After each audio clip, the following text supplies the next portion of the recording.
Bonjour à tous, j'espère que vous allez bien. Alors, on se retrouve aujourd'hui pour parler de la nouvelle lune en Poisson qui aura lieu le 28 février 2025 à 1h46 heure de Paris sur le degré 9 des Poissons, 9 degrés 41 des Poissons. Donc, c'est une nouvelle lune, c'est la dernière nouvelle lune avant une série d'éclipses le mois prochain, hein, puisque comme vous le savez, au mois de mars, on va avoir deux éclipses. Donc, une nouvelle lune, ça va toujours, hein, comme vous le savez déjà maintenant, être l'occasion d'un nouveau départ. Enfin, c'est un peu particulier cette fois-ci, je vais vous expliquer pourquoi. Donc, un nouveau départ, donc ça va être important de regarder dans quelle maison se situe cette nouvelle lune dans votre thème. Et pour ça, vous avez les vidéos dans la barre de description avec la possibilité de comprendre quelles sont les thématiques selon les maisons, hein. Donc, vous les trouvez dans la barre de description. Donc, il s'agit de prendre un nouveau départ dans la thématique qui va être concernée par cette nouvelle lune pour vous personnellement. Alors, les personnes qui sont les plus touchées par cette nouvelle lune sont celles évidemment qui ont des planètes ou des points autour de 9 degrés des Poissons.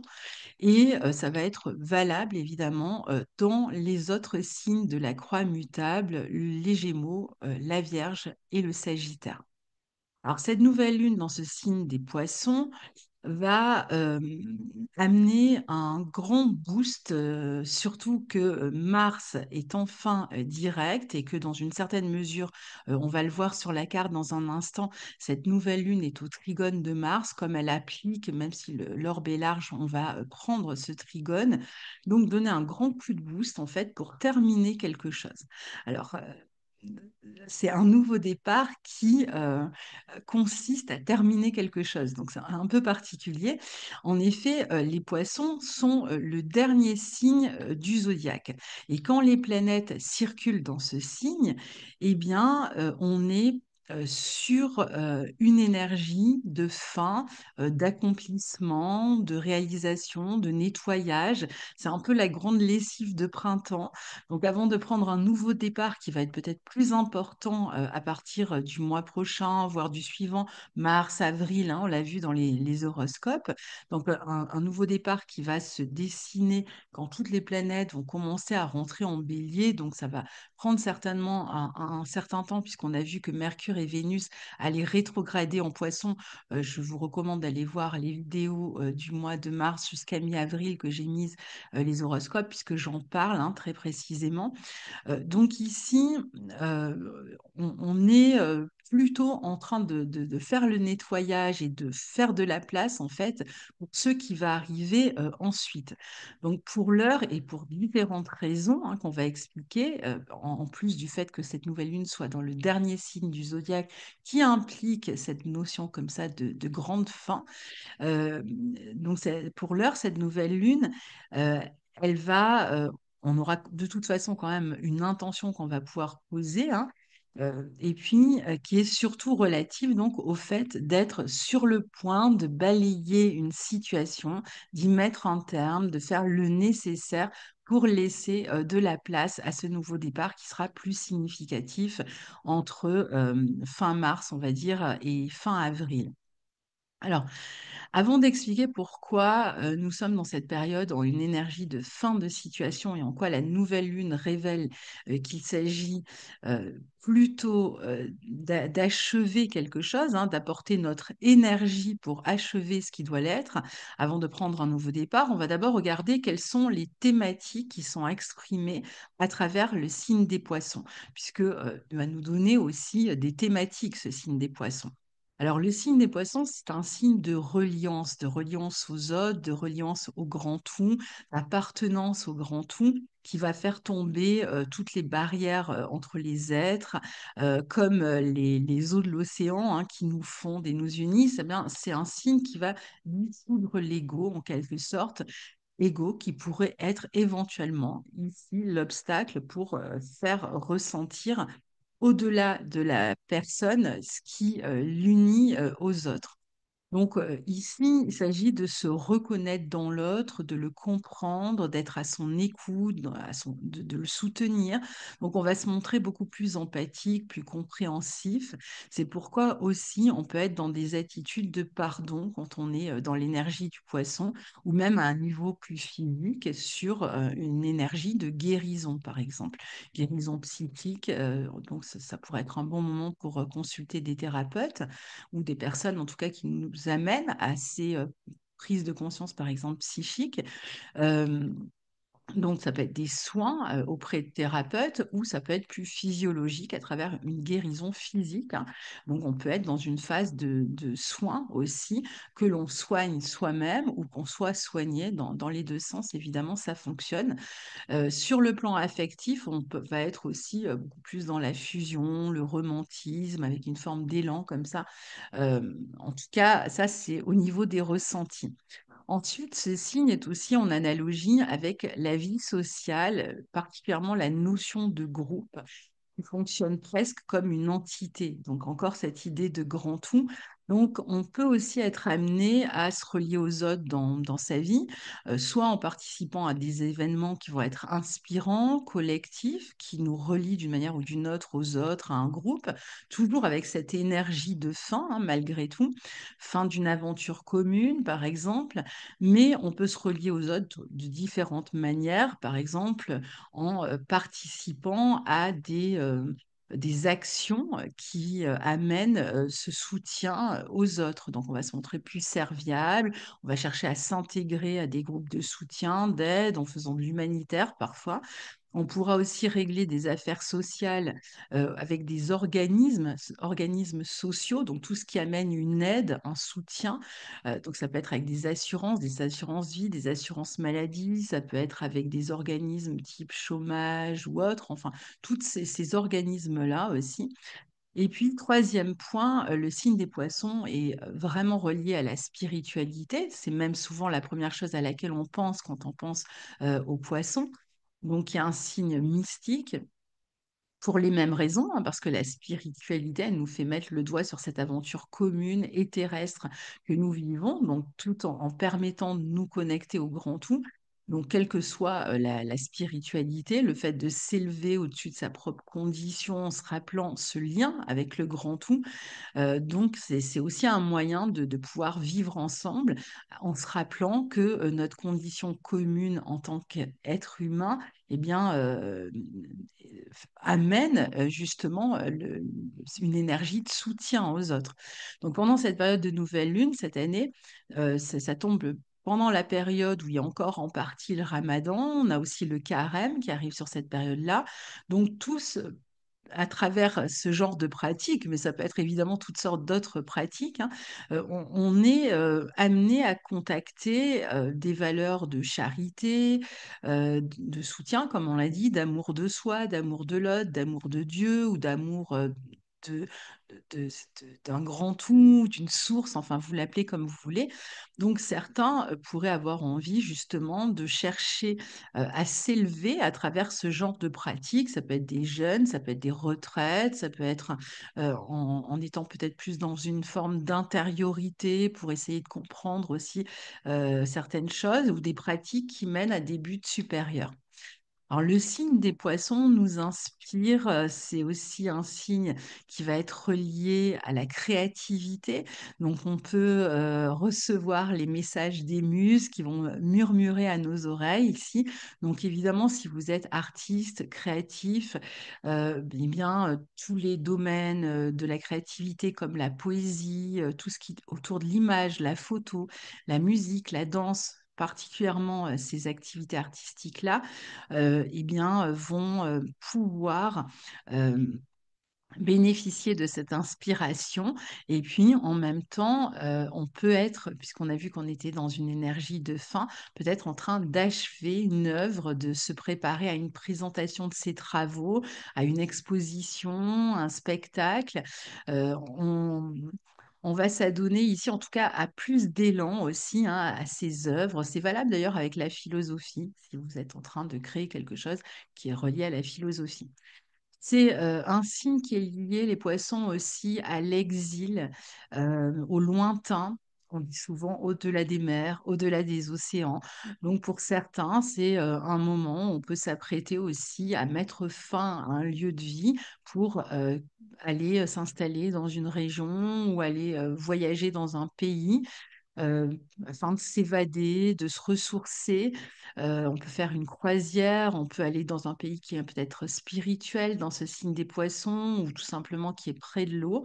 D'une manière générale, de toute façon, l'énergie eau et la nature aussi vont être à privilégier ici pour calmer tout ce qui peut être angoisse, fatigue, pour se ressourcer, puisque même si Mars est redevenu direct, on va quand même avoir deux planètes rétrogrades, Vénus et Mercure, qui seront en plus très proches l'une de l'autre pendant leur rétrogradation, qui peuvent amener soit un manque de clarté, soit un besoin de réfléchir, de se ressourcer, de s'organiser différemment. Voilà.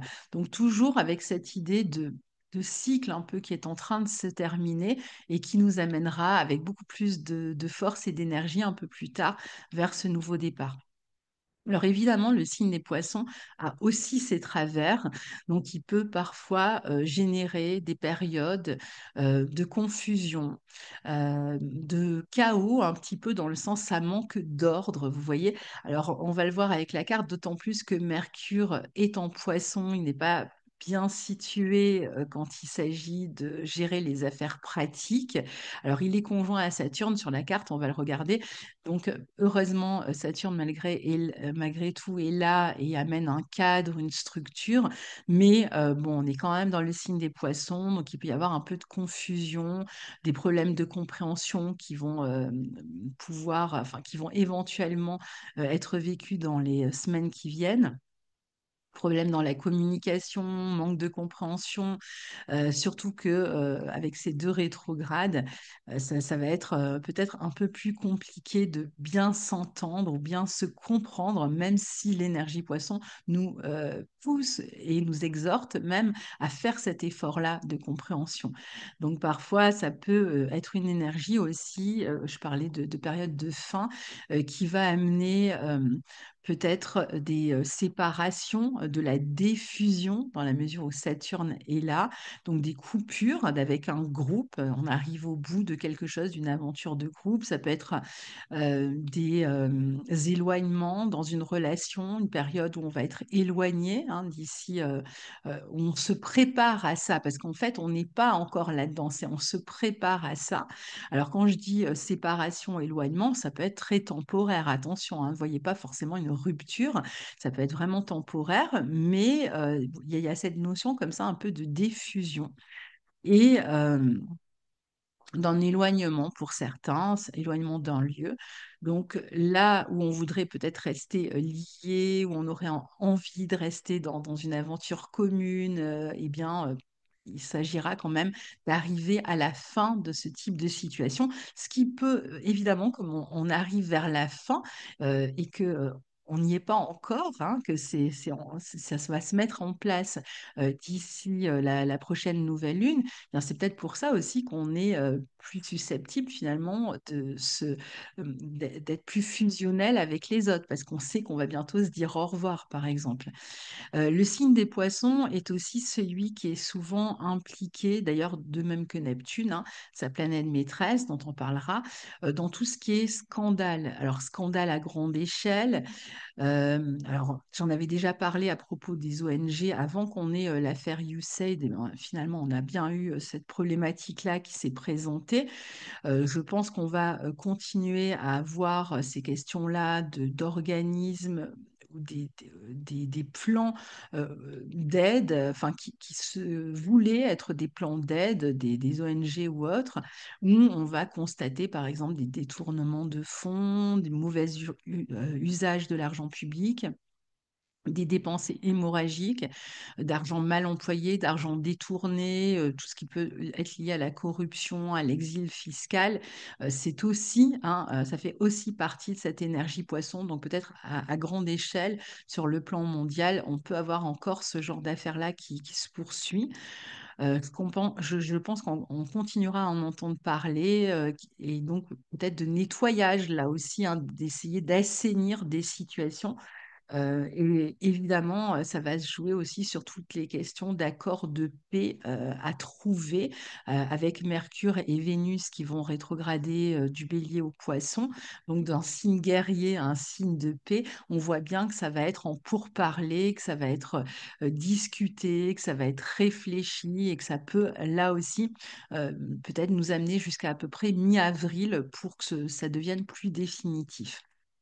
On a aussi toutes sortes, par exemple, je parlais de corruption, mais ça peut être aussi des affaires où on a des victimes. Le signe poisson va être lié aussi à tout ce qui est victime, euh, abus, hein, inversement, donc, dans lesquels on a montré quelque chose, on a affiché quelque chose et où la réalité était finalement très différente. Alors, c'est visible dans les médias qui pourraient d'ici à avril être tenté par toutes sortes, alors ça peut être de la propagande hein, qu'on essaye de diffuser, qui pourrait être prise au piège d'une forme de propagande, ces médias. Et ça peut être des affaires qui vont occuper le devant de la scène, comme je vous l'ai dit, fraude, corruption, affaires autour des labos, hein, parce que le signe des poissons est lié aussi aux labos pharmaceutiques, donc tout ce qui va être autour des pandémies, peut-être passées, hein, des labos, bah, qui peuvent aussi être des sujets importants pendant cette nouvelle lune. Tout ce qui est aussi empoisonnement par une nature contaminée, tout ce qui perturbe la santé. Il y a vraiment l'idée de faire la place ici aux victimes. Alors, en plus, il y a un exemple vraiment là dans l'actualité avec le procès du chirurgien Squarneck. Alors, vous voyez, on est vraiment dans le signe des poissons. C'est un chirurgien qui opérait hein, donc en pédiatrie, je crois, et qui a abusé d'enfants pendant des années quand ils étaient soit sous anesthésie, un signe du poisson aussi, anesthésie, soit sous anesthésie, soit au bloc de réveil, enfin dans des situations quand même assez sordides. Et donc il y a ce procès qui vient à peine de s'ouvrir et ça correspond, on est vraiment dans les thématiques à la fois d'abus, de victimes qui vont essayer de se faire entendre, d'un chirurgien qui a abusé de sa position et qui a carrément été, comment dire, parce qu'il y a certains mots qu'on ne peut pas utiliser sur YouTube, qui a vraiment abusé de ces enfants qui déjà étaient enfants et en plus qui étaient sous anesthésie. Enfin, vous voyez vraiment l'horreur, quoi. Et on a eu pas mal comme ça de situations là en approchant de cette nouvelle lune qui ont été révélées, hein, ce type de questions. Et donc là, c'est vraiment comment on va faire reconnaître sa parole de victime, évidemment. Il y a un niveau personnel, on peut aussi vouloir faire reconnaître des problèmes de santé pendant cette période. Peut-être qu'on va avoir des rendez-vous pour faire reconnaître, je ne sais pas, un handicap, un problème de santé en vue d'un arrêt maladie. On pourra d'ailleurs aussi avoir des sujets peut-être plus importants autour de la sécurité sociale, les assurances maladie, remboursements liés au chômage, retraite, etc. C'est des sujets qui peuvent être importants. Toute affaire dont on nous a présenté en tout cas une réalité alors que celle-ci était très différente. Les questions peut-être aussi d'immigration, parce que c'est vrai que les poissons, c'est aussi les flux migratoires, donc les déplacements de population, ces questions-là aussi, elles peuvent être des questions d'actualité aussi ou les questions qui agissent, les personnes pardon, qui agissent au nom d'une religion, au nom d'une foi et qui pervertissent le message, toujours avec cette idée de perversion d'une forme de pureté, donc qui pervertissent le message original, par exemple, d'une confession. Donc voilà pour les gros sujets. Donc je vais d'abord vous montrer la carte et puis on va continuer ensemble. Alors, voici la carte, comme ça vous suivez avec moi. Donc là, on a, vous voyez, la nouvelle lune qui est dans le signe des poissons. Elle forme un carré à Jupiter qui, lui, est en Gémeaux. Et Jupiter, c'est l'un des maîtres des poissons. La nouvelle lune est carrée à l'un de ses maîtres. Et puis ensuite, on a Neptune qui va nous intéresser, qui est le maître des poissons, le maître moderne des poissons, et qui est en toute fin de poisson, qui s'apprête bientôt, hein, ça sera la fin du mois de mars, à rentrer dans le signe des béliers, et qui est conjoint ici, vraiment une conjonction exacte au nœud nord. Alors, je vous ai un peu parlé aussi du trigone de la nouvelle lune à Mars. Donc, vous voyez, ça va être vraiment les éléments importants. Évidemment, il y a d'autres éléments sur la carte, mais ce qui nous intéresse, c'est surtout ce que la Lune et les maîtres de la Lune vont recevoir comme aspect. Neptune, d'ailleurs, hein, on le voit, est conjoint aussi à Mercure, qui est en exil en Poisson, et qui est conjoint lui-même à Saturne. Donc, le fait qu'on ait Saturne, si vous voulez, c'est vraiment un aspect un petit peu, je dirais, protecteur qui nous ramène au réel. Donc, toute la question du poisson, la partie plus nébuleuse des poissons, elle est encadrée par ce Saturne, conjonction Mercure-Saturne. Donc, il y a des choses qui vont être dites. Il y a des cadres qui vont être posés, hein, vous voyez, pendant cette période. Alors, donc on l'a dit, le poisson, c'est le dernier signe du zodiaque, donc on est en fin de cycle, mais on s'active en essayant de s'adapter, hein, parce que c'est un signe mutable, donc on s'adapte, on est sur une période de changement qui précède le changement, et donc on va agir dans le sens de mettre la fin à un cycle. Alors, deuxièmement, comme vous l'avez constaté sur la carte, la nouvelle lune forme un carré dit décroissant. On appelle ça un carré décroissant à Jupiter. Donc, dans ce rapport entre la Lune et Jupiter qu'on couvre depuis plusieurs mois, puisque souvent la Lune, les nouvelles lunes étaient en aspect de Jupiter, eh bien ici on est comme dans le dernier carré avant que la Lune rejoigne Jupiter. Et ça sera, je crois, au mois de juin qu'on aura une nouvelle Lune qui rejoindra Jupiter. Donc, ici, en réalité, dans cette dynamique Lune-Jupiter, il faudra attendre cette nouvelle Lune en Cancer de fin juin 2025, que la Lune rejoigne Jupiter. Et pendant toute cette période, finalement, qui nous mène jusqu'au mois de juin, il y a quand même si on va démarrer de nouvelles choses, il y a quand même cette idée que quelque chose est sur le point de se terminer. Ça va être à différents moments. Une étape sera plus significativement, disons, franchie à ce moment-là. Ça n'empêche pas qu'on aura les énergies de printemps qui vont arriver et qui vont nous permettre aussi d'avancer. Mais vous voyez, la prochaine nouvelle lune, ça sera une éclipse solaire en bélier. Donc, c'est toujours un peu particulier. On en reparlera à ce moment-là. Donc, c'est une nouvelle lune qui est en carré décroissant de Jupiter Gémeaux. Et donc, quelle thématique, enfin, qu'est-ce que ça pourrait amener? Qui pourrait être en train de se terminer pour vous et qui va être traité, commencer à être traité durant cette lunaison?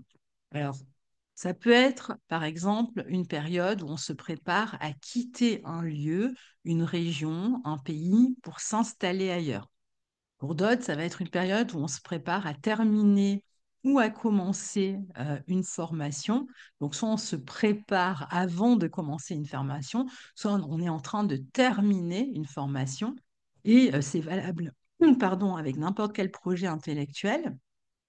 Alors, ça peut aussi aider à ramener de l'intuition, de l'inspiration d'ailleurs, hein, dans ces projets intellectuels, là où on laissait peut-être trop de place à la raison. Donc, ici, il y a une forme de libération peut-être de ce qui est un peu moins rationnel, où on encadre, disons, ce qui est un peu moins rationnel. On va essayer de lui donner forme. Mais bon, il peut y avoir quelque chose qui se termine de cet ordre-là. Pour d'autres, ça va être une période où on se prépare à régler des affaires administratives, juridiques, avec, je vous l'ai dit tout à l'heure, des assurances, des organismes d'aide, de soutien, retraite, maladie, assurance vie, assurance chômage, bon, et d'autres auxquels je ne pense pas, et où on était peut-être pris depuis un moment dans ces affaires-là, et voilà, on arrive au bout de ce traitement de ces affaires-là. Une période qui va se terminer sur le plan affectif pour certains, alors qui peut mettre fin à des dépendances parfois affectives, mais comme je vous le disais tout à l'heure, ça peut être vraiment des moments où on se sépare, par exemple, temporairement, où on va être éloigné temporairement. Ça peut être aussi une période où on laisse derrière soi des croyances hein, qui pouvaient nous limiter, nous empêcher d'avancer. Et une période où on met fin, par exemple, à une attitude sacrificielle envers les autres, puisqu'on a vu que l'idée, hein, on l'a vu avec la question des victimes, l'idée, ça va être justement de se faire reconnaître. Donc, c'est valable si on a tendance à trop donner, à trop, à, man- à ne pas se préserver suffisamment, à se sacrifier dans le sens où on est beaucoup trop un soutien pour les autres, on aura peut-être envie de se préserver un peu plus. Alors, quand je dis ça, ça va pas être forcément visible pendant cette nouvelle lune. Je pense que c'est plutôt un travail qui est en train de se faire sur cette question-là. Et ça sera plutôt quand on aura l'énergie plus fortement en bélier que là, on aura la capacité de se faire passer en premier. Donc, pendant cette période-là, on peut avoir tendance encore à donner beaucoup. Pour certains, ça va être une lunaison, donc un mois où on va justement être sur le point d'arriver au bout d'un parcours santé qui mènera à la guérison, sachant que ça se fera pendant tout le mois, hein, que le nouveau départ, il est après, vous l'avez compris maintenant. Et enfin, sans être exhaustif, bien sûr, il peut s'agir aussi de mettre fin à une forme de confusion, de chaos, de manque de clarté. Peut-être qu'on avait trop d'informations et que on va chercher à limiter un peu ces informations, à entrer un peu plus en contact avec son intuition, ses ressentis, savoir réellement ce que l'on souhaite, faire un peu taire l'extérieur et pour pouvoir prendre ce nouveau départ ou avancer différemment par la suite. Alors, quels sont les écueils qui sont à éviter durant cette lunaison? Alors, le premier, ça va être de se laisser distraire justement par trop d'informations, par trop de possibilités, par trop de bruit, par trop d'avis extérieurs, puisque le Jupiter en Gémeaux, il amène tout ce bavardage, toutes ces informations, ce champ des possibles. Donc, Gémeaux et Poissons, là, quand ils sont reliés par ce carré, c'est j'ai trop d'informations, j'ai trop de possibilités. Comment je fais pour me limiter? Donc ça peut être une problématique pendant cette lunaison. Et du coup, l'idée, ça va être de se rassembler d'une certaine manière en soi sur ses propres besoins, être à sa propre écoute, donc se connecter à cette vie intérieure. Sinon, on risque d'être encore plus confus. Plus on va avoir d'avis autour de soi, moins on va y voir clairement. Donc ça, ça peut être vraiment une des problématiques qu'on va ressentir avec l'impression que les gens se contredisent ou qu'il y a trop de voix qui se mêlent, trop de vérités qui s'énoncent. On ne sait plus quelle est la vérité, hein, justement, parce que ça devient beaucoup trop bruyant et confus. L'autre écueil à éviter, c'est à rester seulement dans le rationnel. Le rationnel, il va être important. On a dit, il y a quand même Saturne qui vient aider ce Mercure un peu plus confus dans le signe des Poissons à se structurer. Mais il va falloir aussi être quand même à l'écoute de ses intuitions et de son inspiration, puisque le signe des Poissons, c'est quand même un signe qui nous invite à se connecter à cet aspect-là. Donc, si on arrive à équilibrer raison, intuition, structure, inspiration, voilà, si vous arrivez à trouver cet équilibre-là, ça va pas être évident, mais c'est le combo gagnant ici. Tomber aussi dans l'excès des demandes extérieures. Je parlais d'avoir tendance à sacrifier tout à l'heure, c'est un peu dans la même idée, c'est-à-dire qu'il peut y avoir énormément de demandes, de sollicitations extérieures et ça peut, à un moment donné, vous amener à vous détourner de vos objectifs. Donc, il va falloir évidemment s'adapter. On a vu que c'est une énergie d'écoute, d'entraide. Donc, évidemment qu'on va aller dans ce sens-là naturellement, puisqu'on est dans ces... il y a beaucoup de planètes en poisson ici. Mais faire attention, là aussi, à trouver la juste mesure entre s'adapter et se suradapter. D'accord? Entre aider et se sacrifier, hein. Tout ça, c'est la grande difficulté, puisque le carré de Jupiter amène quand même une forme d'excès, donc on a du mal, et c'est parce qu'il y a excès de toute façon qu'ensuite on cherche l'équilibre. C'est parce qu'à un moment donné, l'équilibre est perdu, évidemment. Alors, parmi les autres aspects que forme la nouvelle lune, qui est très riche, hein, on va se concentrer vraiment sur que certains points, donc une énergie qui est quand même très poisson, on l'a vu, hein, Donc, avec les autres aspects, on a donc ce carré de Jupiter, ça je viens de vous en parler. Euh, Neptune, lui, on l'a vu, il est en Poisson encore et il est conjoint au nœud nord et à Mercure d'ailleurs aussi.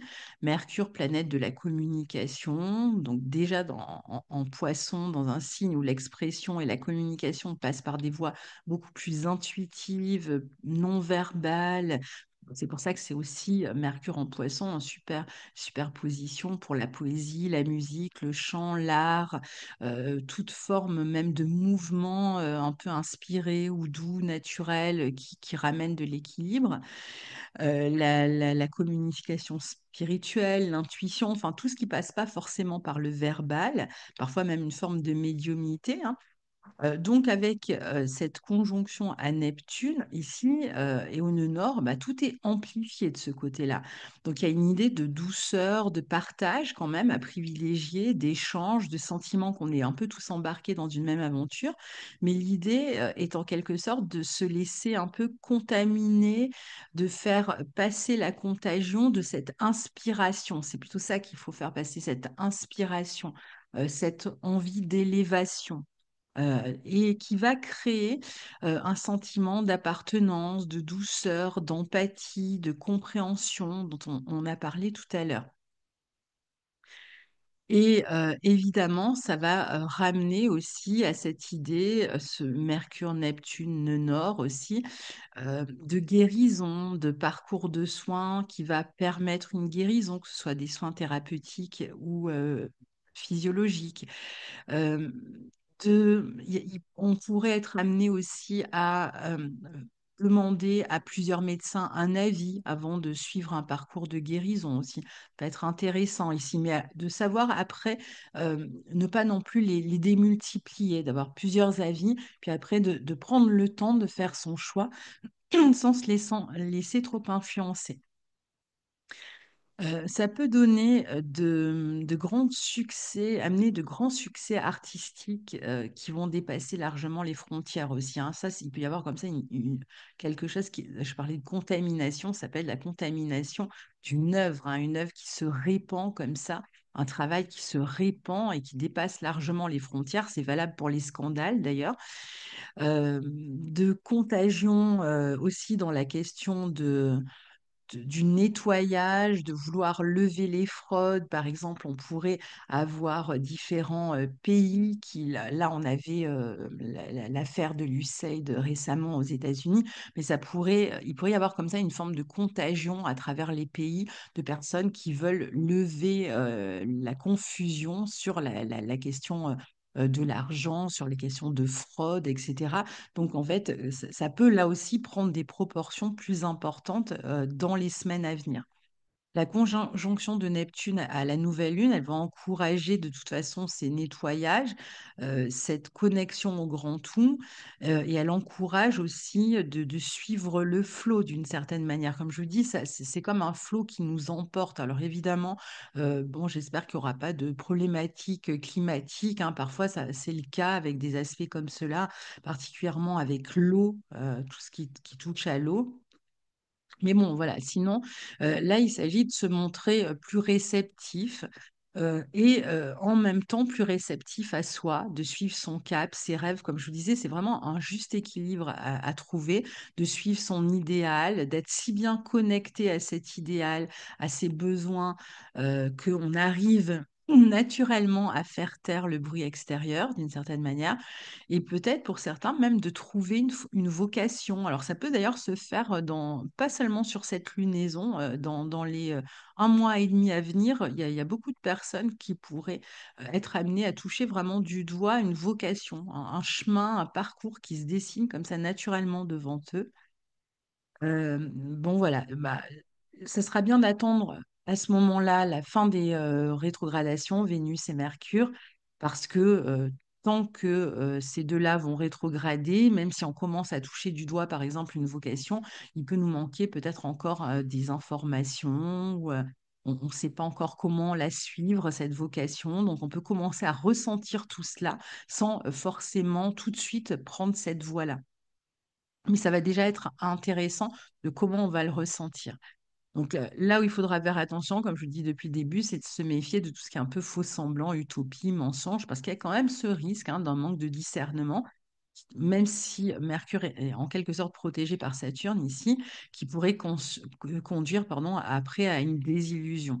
Dans tous les cas, d'ici mi-avril, je pense, on devrait avoir réussi à formuler une ligne directrice beaucoup plus alignée avec nos valeurs, beaucoup plus claire surtout.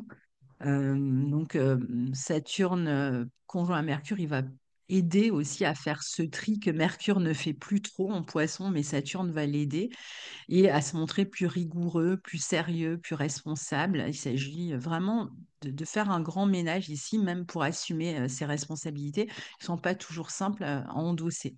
L'essentiel, c'est vraiment de vous écouter, hein, c'est le challenge et en même temps, c'est la voix. Donc peut-être pratiquer un peu de méditation, ça peut aider. Et puis on a vu, hein, il y avait d'autres exercices, d'autres pratiques dont on a parlé au début. En tout cas, il y a un chemin qui va se dessiner très simplement et c'est celui-là qu'il faudra suivre. C'est ce chemin qui va se dessiner en fait très naturellement et très simplement. Mais ça va prendre un certain temps. Ça fait un petit moment que je vous le dis, on y est presque. Donc, ça vaut le coup de rester à l'écoute et de voir un petit peu ce qui se passe en vous. Donc voilà, chers amis, pour cette nouvelle lune en poisson, que je vous souhaite la meilleure possible. Et on se retrouve pour la suite des aventures astrologiques très bientôt. Au revoir.